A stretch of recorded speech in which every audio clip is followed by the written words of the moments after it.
Ошол кишинин колунда ошол кишиден үйрөндүм.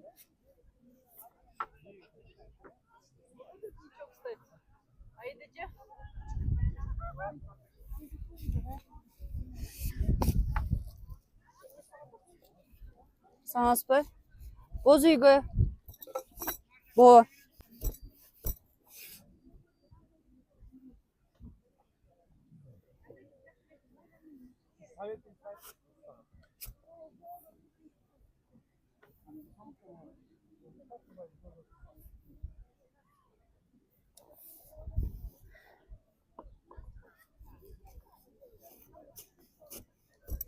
Дүйсөнбай кызы Жанара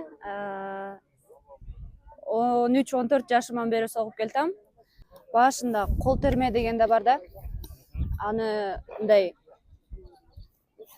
мындай тактайчага курулат да.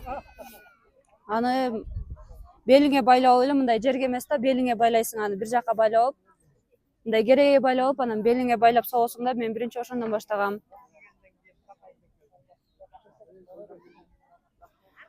Мындай нерсеге мен мектепте кол өнөрчүлүк сабагы башталат го, кол эмгек депчи. Ошондон баштап кызыгып анан бул устатыма жолугуп калгам да. Ошондойлорго кызыгып жүрүпчү. Мектептен түймө түйгөндү, сала менен арканы ишкенди үйрөнчүбүз да. Анан ушундай эле апа ушундай үйрөнгүм келип атат десем, апам ушу устатыма алып барды да. Ушул кишиден үйрөнсөң болот деп. Анан жайлай ал апамдыкына барып жүрдүм. Күндө барам. Күндө башка мына кол терме деп могу колго түрүлөт. Ушундайларды күндө башкасын, күндө жаңысын алып келип жайлай барып жүрдүм да. Анан колум көнүп, устатымды азыр мен апа дейм, экинчи апамдай эле болуп калды.